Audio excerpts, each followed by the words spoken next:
तो पिछले पार्ट में हमने देखा था कि जियान ने उस क्रिस्टल वॉल को डिस्ट्रॉय कर कर सभी को उन टेररिंग इंसेक्ट से बचा लिया था, जिसके बाद सभी लोग थर्ड लेयर में एंटर करते हैं। वैसे सभी के रास्ते अलग हैं, इसलिए उन लोगों ने एक दूसरे को अलविदा कहा। लेकिन गो क्लैन के सभी कल्टीवेटर्स वहीं रुक गए, क्योंकि उन्हें इंस्ट्रक्शन मिला था कि उन्हें जूनियर का ख्याल रखना है। मतलब जूनियर किसी प्रॉब्लम में नहीं फंसनी चाहिए। इसी वजह से जूनियर के प्रोटेक्शन के लिए वो जूनियर के साथ रहेंगे और जूनियर जियान के साथ रहेगी। इसका मतलब अब ये लोग एक ग्रुप बनाकर आगे बढ़ेंगे। हालांकि अब ये लोग सीधा थर्ड लेयर के डीपेस्ट पार्ट की तरफ आगे बढ़ने लगे थे, क्योंकि वहीं इन्हें हाई लेवल एनर्जी क्रिस्टल्स मिल सकते हैं और वहां की एनर्जी भी बहुत डेंस होगी, जिससे इन्हें कल्टीवेशन में भी हेल्प मिलेगी। लेकिन रास्ते में ही अचानक इनका रास्ता रोक लिया जाता है, और जिसने रास्ता रोका वो एक बैनशैंग लेवल की स्पिरिट बॉडी थी।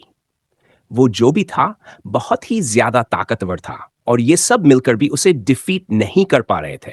अब इस पार्ट की शुरुआत में हमें पता चलता है कि उस बैनशैंग लेवल की स्पिरिट बॉडी का नाम जूदाओ है और उसे लोग ब्लड ब्लेड के नाम से जानते हैं, क्योंकि जो भी उसे टकराता है वो कभी नहीं बचता। हालांकि यहां जियान और उसके दोस्तों की हालत काफी खराब थी, लेकिन तभी जियान ने अपनी पास एक्टिवेट की और जूदाओ ने जियान के सिर पर जियाओ क्लैन का मार्क देख लिया। उसने तुरंत अटैक करना रोक दिया। जैसे ही उसने हमला रोका, जियान और बाकी सभी भी रुक गए। सभी जियान के पास आकर पूछते हैं कि आखिर हुआ क्या? तो जियान बताता है कि उसे कुछ भी नहीं पता। वहीं दूसरी तरफ जूदाओ बहुत ज्यादा शॉक्ड था। इतने सालों से जियाओ क्लैन की तरफ से कोई नहीं आया था और उसे यह एक्सेप्ट नहीं था कि जिसे उसने टारगेट बनाया वो जियाओ क्लैन से बिलोंग करता है। अगर उसे यह पहले से पता होता तो वो कभी जियान पर हमला नहीं करता, क्योंकि जियान का एंसेस्टर जाओ जियान भी एंटटोम्ब में ही रहता है। और अगर उसे यह पता चला कि जूदाओ ने उसके क्लैन के किसी कल्टीवेटर पर हमला किया है तो वो जूदाओ को छोड़ेगा नहीं। अभी यह बात जियान को पता नहीं थी। जूदाओ बस इतना कहता है, लड़के आज तुम्हारा दिन बहुत अच्छा था, इसलिए आज मैं तुम्हें कुछ नहीं करूंगा। साथ ही वो जियान और उसके दोस्तों से कहता है, तुम जरूर थर्ड लेयर के डीपेस्ट पा की तरफ जा रहे हो। वो जगह बहुत डेंजरस है, लेकिन मैं तुम्हारी थोड़ी सी मदद कर सकता हूं। इतना कहकर जूदाओ ने एक पोर्टल ओपन किया जो यहां से टेलीपोर्ट कर कर उन्हें थर्ड लेयर के डीपेस्ट पार्ट के नजदीक ले जा सकता है। इससे रास्ते में जो स्पिरिट बॉडीज मिलने वाली थी उनसे इनका सामना नहीं होगा। अब ये लोग डायरेक्टली डीपेस्ट पार्ट में पहुंचकर कल्टीवेशन करके खुद को और ज्यादा ताकतवर बना सकते हैं। जियान अब जूदाओ की बातों से समझ चुका था कि वो झूठ नहीं बोल रहा। उसे यह नहीं पता कि जूदाओ ने उसकी मदद क्यों की, लेकिन फिर भी वह उसे थैंक्स कहता है और अपने दोस्तों के साथ उस पोर्टल के थ्रू वहां से निकल जाता है। असल में जूदाओ की मदद का कारण दो हो सकते हैं। पहला, वह नहीं चाहता कि साउजन उस पर हमला करे। दूसरा, उसने जियाओ क्लैन के एक मेंबर की हेल्प की है, तो अगर कभी वो खुद प्रॉब्लम में फंसे तो जियाउन से भी मदद मांग सके। इसके बाद अब हम वापस आते हैं जियान और उसके दोस्तों के पास। सभी इस बात से हैरान थे कि एक बैनशैंग लेवल की स्पिरिट बॉडी ने उन्हें जाने कैसे दिया। वो तो इन्हें आसानी से खत्म कर सकता था। जियान कहता है, शायद ये बात मेरे क्लैन से जुड़ी हुई है। वो बताता है कि लड़ाई के बीच ना जाने कैसे उस स्पिरिट बॉडी ने यह पहचान लिया था कि वो जियाओ क्लैन से है। किंग यांग कहता है, इसमें हैरानी वाली कौन सी बात है? तुम्हारे क्लैन मार्क को देखकर कोई भी बता सकता है कि तुम जियाओ क्लैन से बिलोंग करते हो। यह बात सुनकर जियान कंफ्यूज हो गया, क्योंकि उसे यह नहीं पता था कि जब वो अपनी पास का इस्तेमाल करता है तो उसके सिर पर उसका क्लैन मार्क विजिबल हो जाता है। फिर सवाल उठता है, आखिर जियान के क्लैन मार्क को देखकर वो बैनशैंग लेवल की स्पिरिट बॉडी पीछे क्यों हट गई? जियान कहता है, जरूर वो किसी और चीज से घबराया हुआ था और एंशिएंट टॉम्ब में जियाओ क्लैन से जुड़ी दूसरी चीज सिर्फ जाओ जियान हो सकते हैं। अब वो जाओया से मिलने के लिए और ज्यादा एक्साइटेड हो चुका था।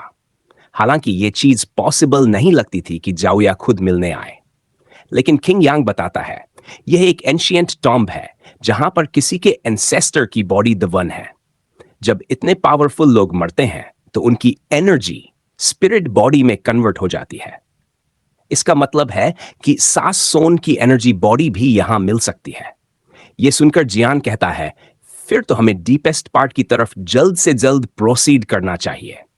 असल में सारे फेमस एंसेस्टर्स के टॉम्ब्स डीपेस्ट पार्ट में ही हैं और वही जगह सबसे ज्यादा डेंजरस भी है। ये लोग अब डीपेस्ट पार्ट के बेहद नजदीक थे, इसलिए सभी पूरी स्पीड से आगे बढ़ने लगते हैं। तभी अचानक रास्ते में एक अजीब सी आवाज सुनाई देती है और वहां का एटमॉस्फियर चेंज होने लगता है। ये लोग समझ ही रहे थे कि क्या हो रहा है, तभी अचानक टेलीपोर्ट कर दिए गए। अब ये पहुंच चुके थे एक दूसरी जगह पर, जिसे सोल पैलेस के दो एंसेस्टर्स ने क्रिएट किया था। वो दोनों डॉशिंग लेवल पर पहुंच चुके थे। पहले जियान और उसके दोस्तों का सामना बैनशैंग लेवल के कल्टीवेटर से हुआ था, क्योंकि डॉशिंग रियल्म बैनशैंग के ऊपर आता है। यहां ये दोनों एंसेस्टर्स भले ही डॉशिंग के सिर्फ 1 स्टार पर हों, जियान और उसके दोस्तों से कई गुना ज्यादा ताकतवर हैं। अभी इन लोगों की मदद हुन्या और हुनली ने ली थी। उन्होंने उन दोनों को बता दिया था कि जियान जियाओ क्लैन से बिलोंग करता है और साथ ही उनका दुश्मन भी है। अभी हुनिया और हुनली की बात सुनकर वो दोनों इंसेस्टर्स फैसला करते हैं कि वो जियान और उसके दोस्तों को यहीं खत्म कर दें। लेकिन ये काम उन्हें थोड़ा जल्दी करना होगा, क्योंकि अगर सियान सच में जाओ क्लैन से बिलोंग करता है तो उसकी प्रेजेंस जाओ ऑलरेडी नोटिस कर चुका होगा और वह जल्दी यहां पहुंच सकते। अभी यही चीज एक दूसरे को बताने के बाद वो लोग अटैक करना शुरू कर दे। जियान और उसके दोस्त अभी दूर हटने की कोशिश कर रहे थे, क्योंकि ये तो क्लियर है कि वह अगर लड़े तो वह इन्हें कभी नहीं हरा पाएंगे। जरूरी यही था कि वह आपस में बच जाएं, क्योंकि सामने सिर्फ 2 एंसेस्टर है जो कि एक वक्त पर किसी एक पर ही हमला कर सकते हैं। हालांकि उनमें से एक किसी अजीब सी टेक्निक का इस्तेमाल कर जियान और उसके दोस्तों को एक ही जगह पर फ्रीज कर देता है, जहां से वो लोग अभी नहीं हिल पा रहे। अभी हुनिया को तो ये चीज देखकर बहुत मजा आ रहा था। वो जियान और उसके दोस्तों का मजाक उड़ाने लगता है और अपने एंसेस्टर से कहता है कि इन लोगों को खत्म कर दो। इतने में ही दूसरे एस्टर ने जियान और उसके दोस्तों पर अटैक करना शुरू कर दिया, लेकिन जियान और जूनियर मिलकर उस एनर्जी कर देते हैं जो कि उन्हें पकड़ी हुई थी, और बाद में ये लोग फिर से भागने की कोशिश कर। हालांकि तब तक जियान समझ चुका था कि भागने का कोई फायदा नहीं, क्योंकि अगर वह यहां से निकलने की कोशिश भी करते हैं तो इसी तरह से फिर से कैद हो जाएंगे। इसलिए जियान अब अपनी पास को एक्टिवेट करने लगा था। सबसे पहले वो अपनी वही हेवनली टेक्निक का इस्तेमाल करता है, जो कि भले ही उसे एक डोशिंग लेवल के कल्टीवेटर से मिली थी, लेकिन जियान अभी डोशिंग लेवल पर नहीं है, जिस वजह से वो उस टेक्निक को उतना पावरफुली इस्तेमाल नहीं कर सकते। इसी कारण से उन एंसेस्टर्स ने इजीली उस टेक्निक को डिस्ट्रॉय कर दिया और बाद में फिर से जियान और उसके दोस्तों पर अटैक कर दिया। अभी वह लोग उस अटैक से नहीं बच पाते, लेकिन अचानक ही फिर से एक पोर्टल ओपन हुआ, जिससे जुदाओ बाहर निकल कर आया और उसने इजीली उन अटैक्स को रोक दिया। जियान और उसके दोस्त अभी जुदाओ को देखकर बहुत खुश थे। वो सभी उसे शुक्रिया कहते हैं, क्योंकि यहाँ वो दूसरी बार उनकी मदद करने के लिए आया। वैसे जुदाओ भी इसलिए यहाँ आया था क्योंकि अगर इन दोनों एसेस्टर्स ने जियान को कुछ कर दिया तो जाओजन किसी को नहीं छोड़ेगा, वो सभी को खत्म कर दे। और अगर किसी तरह से जुदाओ जियान को प्रोटेक्ट कर लेता है तो इससे जुन का साथ जुदाओ को मिल जाएगा। फिर उसे एंशिएंट टॉम में किसी से भी डरने की जरूरत नहीं। वैसे जुदाओ बैनशैंग लेवल पर है और वहां वो दोनों एंसेस्टर्स डॉशिंग लेवल के 1st स्टार पर।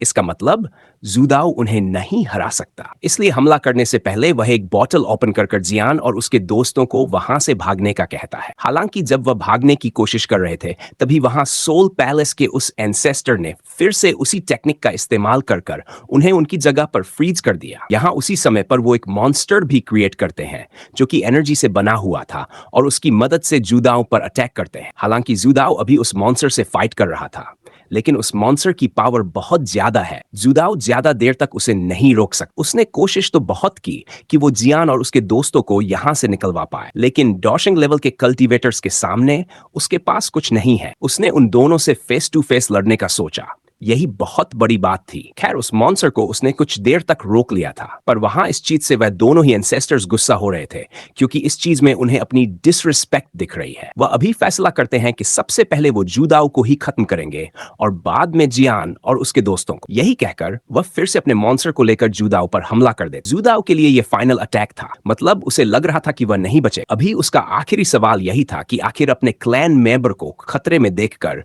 जाओ जानन यहां क्यों नहीं आया। हालांकि उसने जैसे ही यह बात अपने मन में दोहराई, इतने में ही एक पावरफुल फोर्स उस मॉन्स्टर को वहीं रोक देती है और साथ ही अगले ही पल उसे डिस्ट्रॉय कर देती है। डिस्ट्रॉय होने से जो एनर्जी रिलीज हुई, उसके चलते वो दोनों ही सोल पैलेस के एंसेस्टर्स पीछे की तरफ फिक चुके थे। साथ ही उन पर एक बहुत ही पावरफुल एनर्जी फोर्स भी गिरा, जो कि इतना ताकतवर था कि 2 डॉशिंग लेवल के कल्टीवेटर्स को तक खड़े ना होने पर मजबूर कर रखा। इधर जियान और उसके दोस्त अभी सोच ही रहे थे कि आखिर ये एनर्जी किसकी है, पर इतने में ही वहां जियाओ स्वैन की एंट्री हो गई। उसके सर पर जियाओ क्लैन का मार्क पूरी तरह से ग्रो कर रहा था। उसे देखते ही वह पहचान गए कि यह साउ सान है। जियान तुरंत ही अपने एंसेस्टर को रिस्पेक्ट शो करता है। वहीं दूसरी तरफ हुनिया और हुनलिया ये चीज नहीं जानते कि ये कौन है, लेकिन उनके एंसेस्टर उन्हें बताते हैं कि ये जियाओ स्वैन है, जो कि बहुत ज्यादा ताकत। जियाओ स्वैन अभी उन दोनों एंसेस्टर से कह रहा था कि तुम मुझसे जिंदा बच गए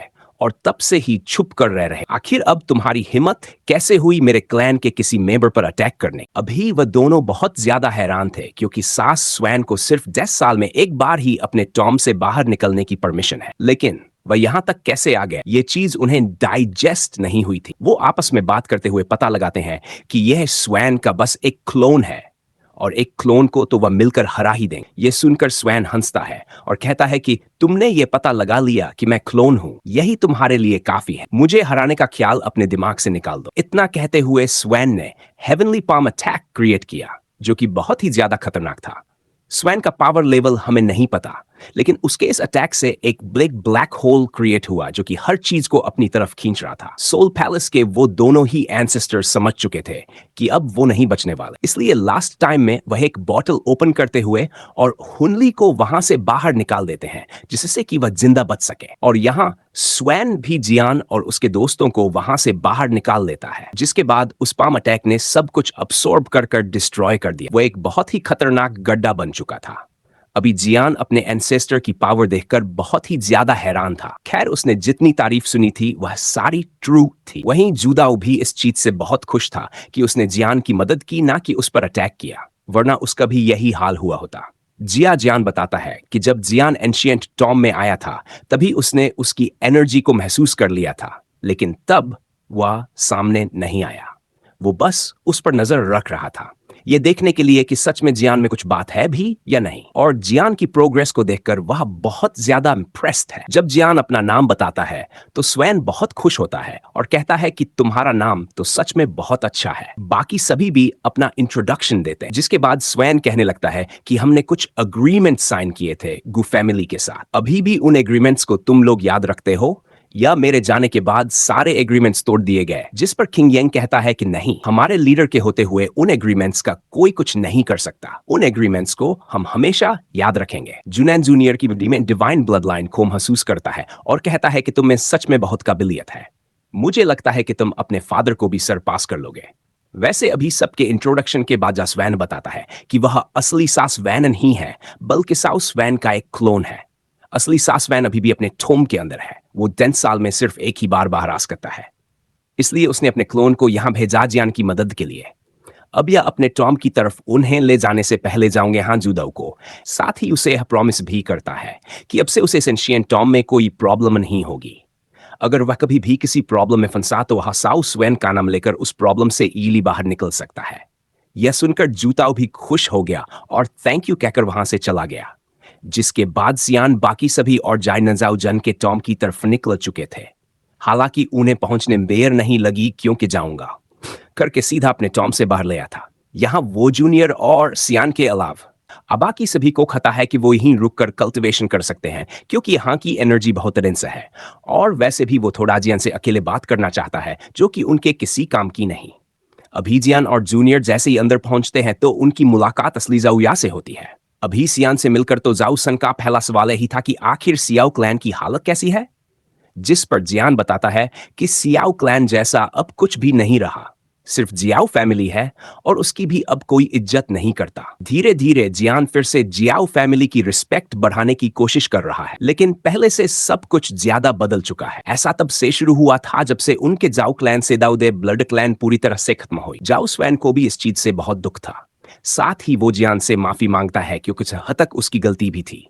वह बताता है कि जिया क्लैन के मेंबर के अंदर धैर्य धीरे धीरे खत्म हो रही थी, जिसे बचाने का सिर्फ एक ही तरीका था कि उनके क्लैन में कोई डाउ दी ब्लड लाइन वाला कल्टीवेटर पैदा हो जाए। अभी यह चीज इतनी आसान नहीं थी, इसलिए जाओजान ने फैसला किया कि वह अपने पावर को इंक्रीज करेगा। तब जाओजान थोड़ा एरोगेंट था और वह इस चीज के बारे में नहीं सोचता था कि अगर वह फेल हुआ तो क्या होगा। इसलिए उसने सभी एल्डर्स को मना लिया, उनके पास गैदर करके जाओ क्लैन को देने के लिए, जिससे वह डाउ दी ब्लड लाइन को अचीव कर सके। लेकिन हुआ वही जिसका डर था। जाओ ज्वेन को नहीं पता था कि वह फेल हो जाएगा, लेकिन वह फेल हो गया।